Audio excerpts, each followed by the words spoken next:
আসসালামু আলাইকুম সবাইকে। সবাই কেমন আছেন? আজ অনেক দিন বাদে একটি বড় ভিডিও নিয়ে হাজির হয়ে গেলাম। আজকে আমি আপনাদেরকে দেখাবো ঘরে আমরা কিভাবে খুব সহজেই অল্প কিছু উপকরণেই মেয়োনেজটা তৈরি করে নিতে পারি। আর সেজন্য আমি দেখাচ্ছি আর কি কী লাগছে। এখানে লাগছে লবণ, নিয়েছি লেবু, একটা ডিম, এখানে নিয়েছি হাফ কাপের একটু বেশি সয়াবিন তেল, নিয়েছি গোলমরিচের গুঁড়া আর নিয়েছি সিরকা। গোলমরিচের গুঁড়াটা আপনারা সাদা বা কালো দুটার যে কোনো একটা নিতে পারেন।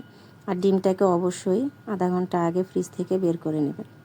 এখন যে কাপের মধ্যে আমি ব্লেন্ডারে মেয়োনেজটা তৈরি করব, সেখানে প্রথমে আমি ডিমটাকে ফাটিয়ে নিলাম। তারপরে দিয়ে দিলাম এখানে 1 চা চামচ পরিমাণ গোলমরিচের গুঁড়া আর এখানে স্বাদ অনুযায়ী লবণ। তারপরে দিয়ে দিলাম ভিনেগার 1 টেবিল চামচ। আর এখন দিয়ে দেব লেবুটা আমি দিয়েছি আমার স্বাদ অনুযায়ী, কাজে এখানে আপনারা চেক করে কম বেশি করে লেবুর রসটা দিয়ে দিতে পারবেন। তারপরে দিয়ে দেবো এখানে 10 টাকা দামের যে গুঁড়ো দুধের প্যাকেটটা থাকে, এখানে আমি সম্পূর্ণ গুঁড়ো দুধটা দিয়ে দিলাম। আর এই হচ্ছে আমার সয়াবিন তেলটা। এখানে চায়ের কাপের হাফ কাপের চেয়ে একটু বেশি সয়াবিন তেল আছে। একটা ডিমের জন্য আপনারা যদি এই পরিমাণে সব কিছু নিয়ে নেন, তাহলে আপনাদের মেয়োনেজটা খুব সুন্দর এবং পারফেক্ট হবে। এখন আমি সব কিছুকে ব্লেন্ড করে নেব। আর ব্লেন্ড করার পরে দেখতে পাচ্ছেন এরকম কনসিস্টেন্সি হয়েছে।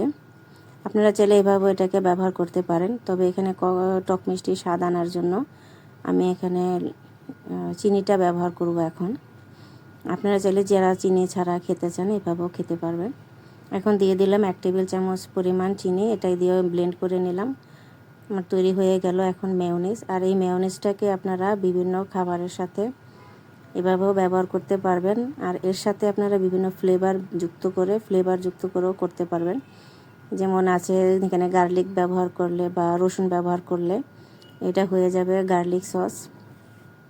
তারপর আপনারা পুদিনা পাতা বা ধনিয়া পাতা বা কাঁচামরিচ দিয়েও এটাকে ব্লেন্ড করে অন্যান্য করতে পারবেন এবং গ্রিল সসও এটার সাথে সস মিশিয়ে করতে পারবেন।